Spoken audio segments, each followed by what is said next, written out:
Hello everyone, बहुत बहुत स्वागत है आप लोगों का हमारे इस यूट्यूब चैनल लिटरेरी होम में।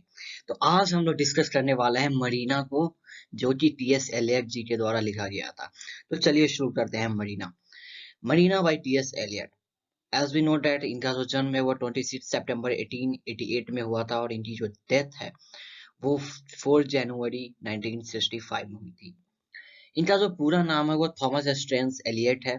इनकी जो नेशनैलिटी है वो अमेरिकन है, लेकिन 1927 तक, और फिर उन्होंने ब्रिटिश में भी अपना वो आ गया। ये British poet, essayist, publisher, play writer, teacher and banker. He belongs to upper class family. What is upper class family? जैसे कि हम लोग के यहाँ अपर क्लास में ब्राह्मण, क्षत्रिय, हाँ इस तरीके से होते हैं, जैसे वहां पे भी ये अपर क्लास फैमिली से ये बिलोंग करते हैं। Founder of Christonian magazine. Christonian magazine के ये फाउंडर है। Major important thing about him. Okay, मैंने वही सब चीजें यहाँ पे लेने का काम किया है जो इनके बारे में मोस्ट इंपॉर्टेंट है। ओके, मेन ऑफ 1914 एक ग्रुप हुआ करता था राइटर का, जिसके ये मेंबर रहे, जिसके Eliot, James Joyce, Virginia Woolf, Ezra pound.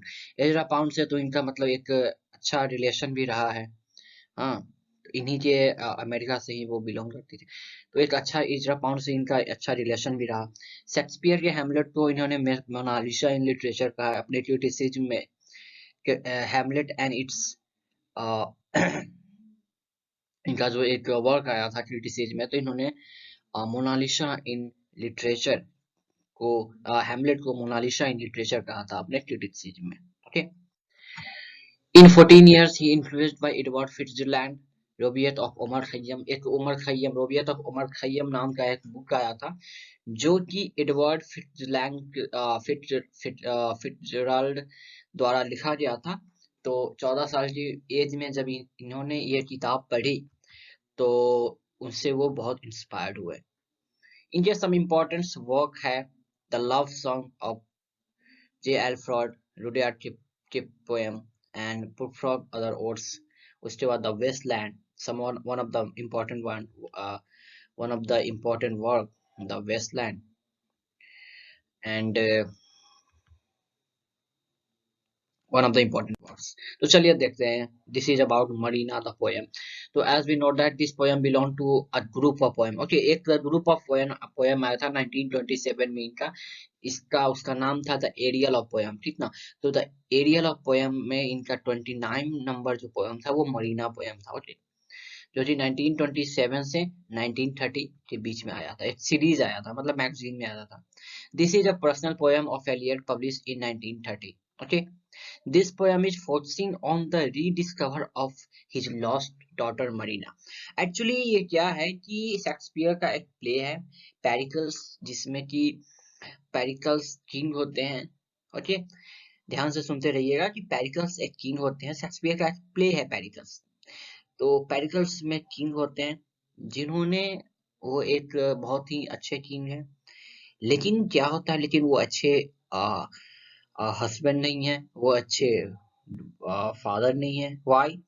Because जब उनकी वाइफ जब प्रेग्नेंट होती है तो वो युद्ध पे ही होते हैं। ओके, वो युद्ध पे होते हैं हमेशा। वो अपने राज्य को बढ़ाने के में हमेशा लगे हुए रहते हैं। तो बात कुछ ऐसी होती है कि जब इनके वाइफ, मतलब पेरिकल्स के वाइफ जब प्रेग्नेंट होते हैं तो वो युद्ध पे होते हैं, और जब मरीना का जन्म होता है तो वो उस वक्त वहां पे नहीं रहते होते हैं, जिससे क्या होता है कि वो बिछड़ जाती है। और जहां पे मरीना का जन्म होता है, इट मीन्स कि जहां पे उनकी वाइफ का, जहां पे मरीना का जन्म होता है, वो एक नदी, वो एक समुद्र के किनारे हो रहता है। ओके, तो वहीं पे उनका जन्म होता है, और वहीं से वो बिछड़ जाती है, वहीं से वो गायब हो जाती है। और जब वो किंग, जब युद्ध से, जब वार से, जब बैटल फील्ड से जब वापस आते हैं, तो उन्हें पता चलता है कि उन्होंने, उनको एक बेटी हुई है, बट वो कहाँ है, कब कहाँ चली गए, उसके बारे में कुछ पता नहीं है। तो उन्होंने अपने बेटी का नाम मरीना रखा। ओके, मरीना का अर्थ होता है समुद्र के किनारे। ओके, तो that why the poem name is Marina and this is the background of the poem. Okay, तो इसका जो रेफरेंस है वो विलियम शेक्सपियर के प्ले पेरिकल्स से लिया गया है, in which Pericles was the king of Tyre, जो कि टायर के किंग हुआ करते थे, and Marina was his daughter, Marina क्या थी, उनकी डॉटर थी. The play, however, was simply at a catalyst for the poem and names after lost daughter of Pericles. Okay, Marina is Marina, मतलब Pericles daughter थी मरीना, उसके lost की कहानी है और कैसे वो रीडिस्कवर हुई. It is their union scene which inspires the poem, but the image and the symbols used are very own of Eliot. इसमें जो सिंबल्स यूज किए गए हैं वो एलियट के खुद के हैं. तो बहुत ही इंटरेस्टिंग पोएम है, बहुत ही इंटरेस्टिंग पोएम है. और यह some more important points. Marina is the only daughter of Pericles. ध्यान वाली बात है कि मरीना जो थी वो एकमात्र बेटी थी, और being born at sea, she was named Marina which means of the sea. Okay, मैंने पहले ही बोला है. Soon Pericles loses her, उसको खो देते हैं, and but later he finds her miraculously, मतलब एक चमत्कार के रूप में उसे मिलते हैं.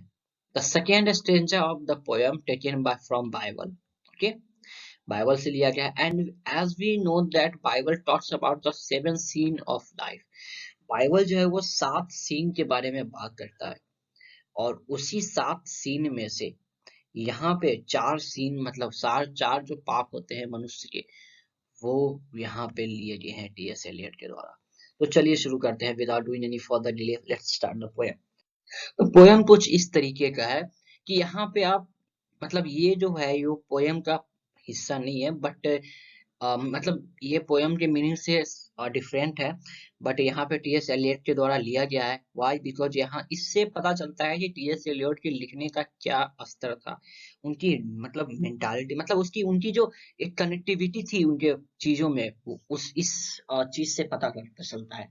जैसे कि ये एक लैटिन में लिखा गया है जिसका मतलब होता है कि ये कौन सा जगह है, क्यों क्विस हिट लुकस, मतलब ये कौन सा लोकेशन है, कौन सा रीजन है, एंड ये कौन सा प्लेस है.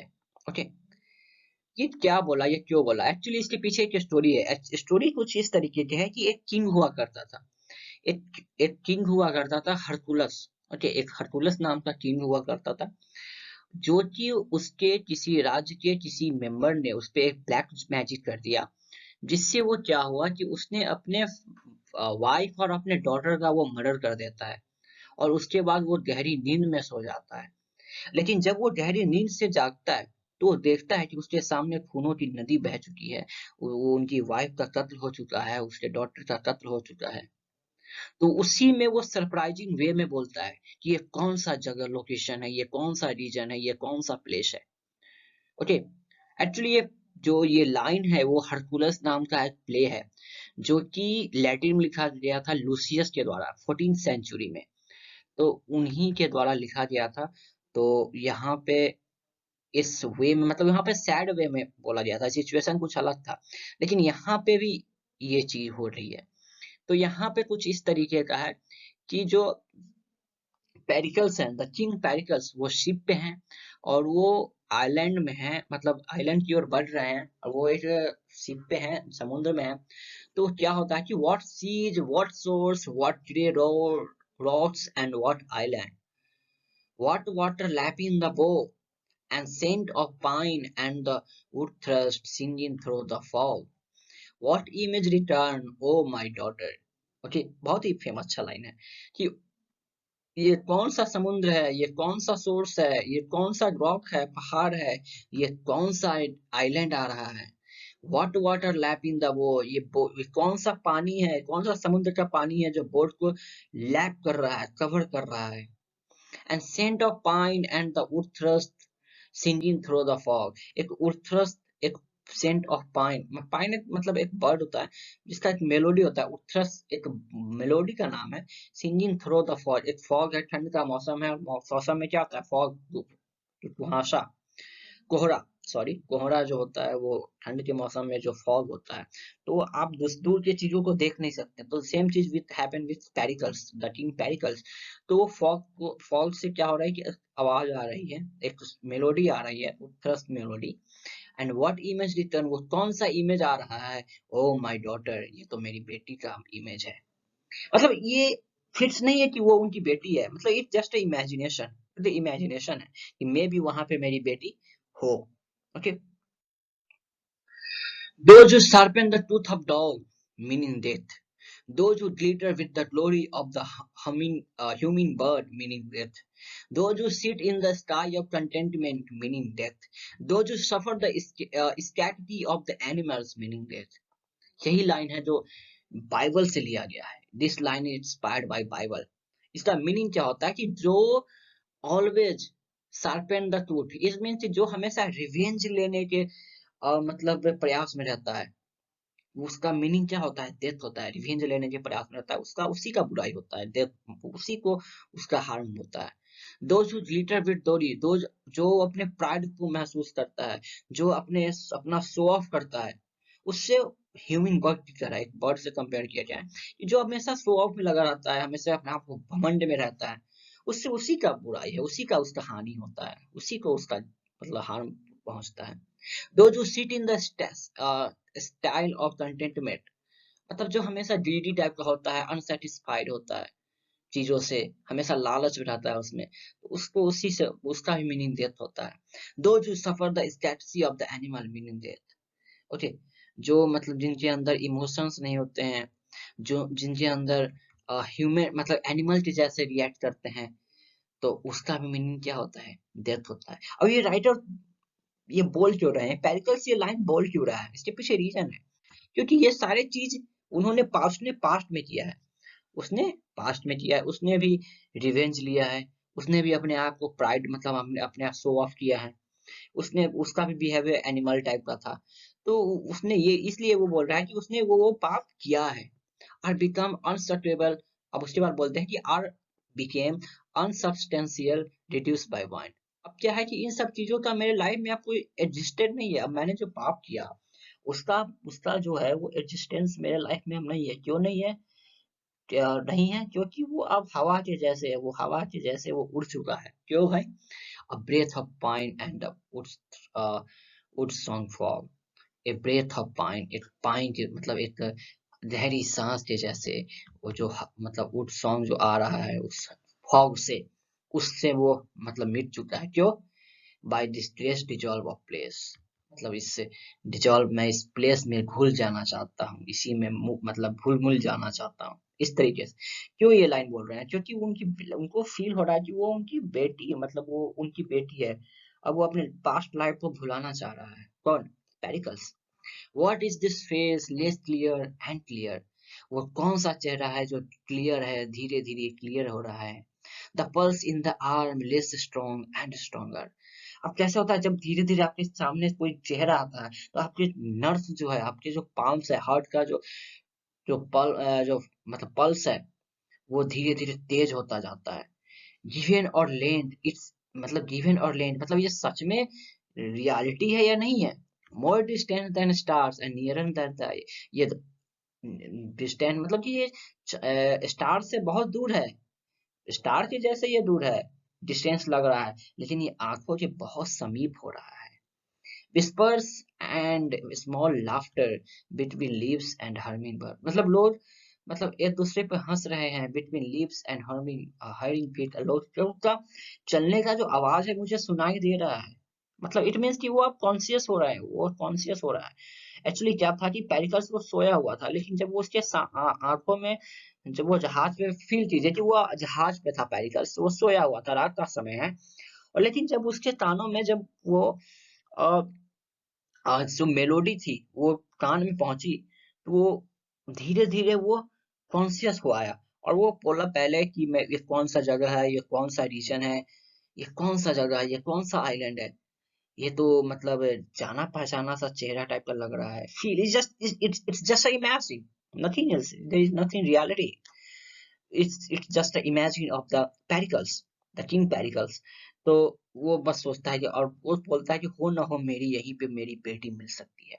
और वो फिर बोलता है कि मेरी बेटी यहीं पे होगी। फिर वो बोलता है कि ये मैंने अपने लाइफ में क्या क्या किया, मैंने ये पाप किया, ये पाप किया, लेकिन अब उसका कोई अस्तित्व नहीं है, क्योंकि अब मैं अपने इससे उस पास्ट को भुला करके मैं इस अपने प्रेजेंट में घुल मिल जाना चाहता हूँ। क्यों? क्योंकि मेरी बेटी आ चुकी है। अंडर स्लीप वो सोया हुआ था, where all the waters meet, और एक जहाँ पे ये सभी पानी एक दूसरे से मिलते हैं, इट मीन्स कि अब वो पहुंच चुका है वहां पे।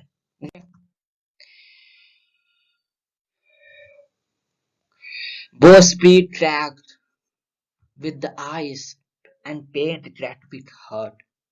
I made this, I have forgotten and remembered. Okay यहाँ पे क्या बोल रहा है कि बॉस स्प्लिट ट्रैक, जैसे कि मतलब ये जो है वो शिप जो है वो चलते चलते आइस से, मतलब आइस से टकरा के वो क्या होता है कि वो क्रैक हो जाता है। वैसे ही मैं भी, उम्र हो गया मेरी और मैं भी अब क्रैक हो चुका हूँ। ओके, मतलब वो अपने आप को कंपेयर कर रहा है। And plane crack with hurt, और क्या होता है कि हीट से क्या होता है कि पेंट जो है वो क्रैक हो जाता है। आई मेड दिस, मैंने इस जहाज को बनाया।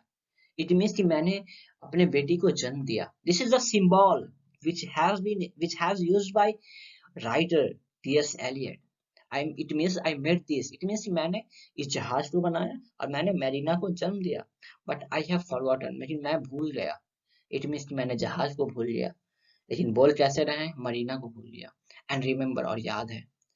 The resin weak and canvas rotten, जो राइजिन विक होता है और जो कैनवास होता है वो रॉटन फटा हो जाता है।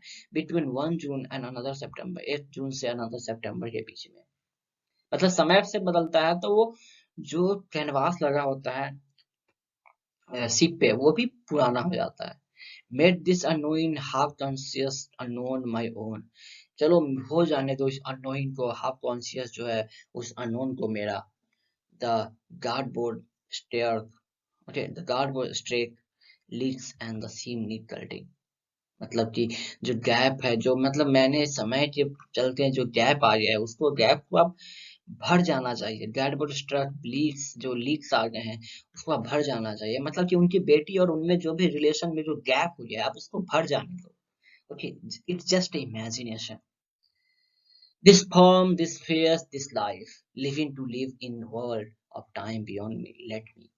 ओके, मतलब ये समय, ये चेहरा, ये life, living to life, live in the world of time beyond me, मुझे इस समय से ऊपर बियॉन्ड मुझे जीने दो, लेट मी, मुझे जीने दो। Rise in my life for this life, मुझे इस लाइफ के लिए अपने आप को जीने जाने दो। माई स्पीच फॉर द अनस्पॉटेड, मेरी आवाज जो है अनस्पॉटेड है, मेरी आवाज नहीं निकल रही है। The African leaves patter the hope the new ships, अब जो मेरी अब मैं जा चुका हूँ तो मेरी लिप्स जो क्या कर रही है, तो अब उसको, अब मेरे लिप्स पैटर्ड, मतलब कि मेरे होठों पे अब एक होप है न्यू शिप की, मतलब कि एक नई जिंदगी की। शिप, यहाँ पे शिप को लाइफ से कंपेयर किया गया है, the hope of in his daughter. Okay, and what seas what shores what granite island toward my timbers, अब ये क्या है, मतलब वही सेम लाइन है कि ये कौन सा जगह है, कौन सा सोर्स है, व्हाट ग्रेनाइट्स है। And woodthrush calling through the fog, वो जो उथरस कॉलिंग आ रहा है, वो जो मेलोडी मुझे बुला रहा है फॉग से, माय डॉटर, वो मेरी बेटी है। This is the point. Okay, so I hope guys आप लोगों को समझ में आया होगा। ऐसे ही बने रहिए और लाइक कीजिए, कमेंट कीजिए और अपने दोस्तों के साथ शेयर कीजिए। अगर अगर आप इस चैनल के साथ बने रहते हैं तो प्लीज सब्सक्राइब कर दीजिए। Thank you everyone.